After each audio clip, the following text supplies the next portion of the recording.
Pakistan workers federation जनूबी पंजाब के सदर मलक मोहम्मद मुख्तार अवान ने रीजन मुल्तान में कोरोना हालात के पेश नज़र मुतासरीन मजदूरों में राशन और सैनिटाइजर तकसीम किया। 29 न्यूज़ के नुमाइंदा नासिर हुसैन कादरी से गुफ्तगू करते हुए मलक मोहम्मद मुख्तार अवान ने कहा कि हमने जनूबी पंजाब में मुतासरा मजदूरों को राशन तकसीम का अमल शुरू किया हुआ है, क्योंकि हुकूमती पॉलिसियाँ मजदूरों के खिलाफ हैं और हुकूमत मजदूरों के नाम पर सनदकारों, ताजरों और अमीरों को नवाज रही है। उन्होंने मजीद कहा कि कोरोना हम पर मसल्लत हो गया है और हमने खुद ही इससे बचना है। मास्क के बगैर बाहर ना निकलें और बार बार साबुन से हाथ धोएं। मोहम्मद जुवैद, ठीक है। आगे OGDC उमर यार सेट भी हो जाए।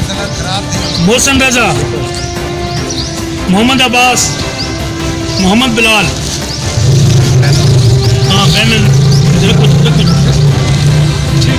आगे PHS हैंडीक्राफ्ट्स वाले शकील अनवर, हाँ जी ठीक है। मोहम्मद जीशान, मोहम्मद वकास, अशफाक महमूद, भोजन सेट पे।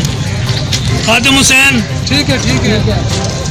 आगे वेस्ट मैनेजमेंट नईम जुवैद,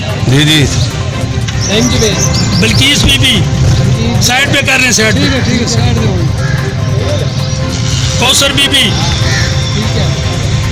कर लें सेट। मोहम्मद अकील, गुलाम अब्बास,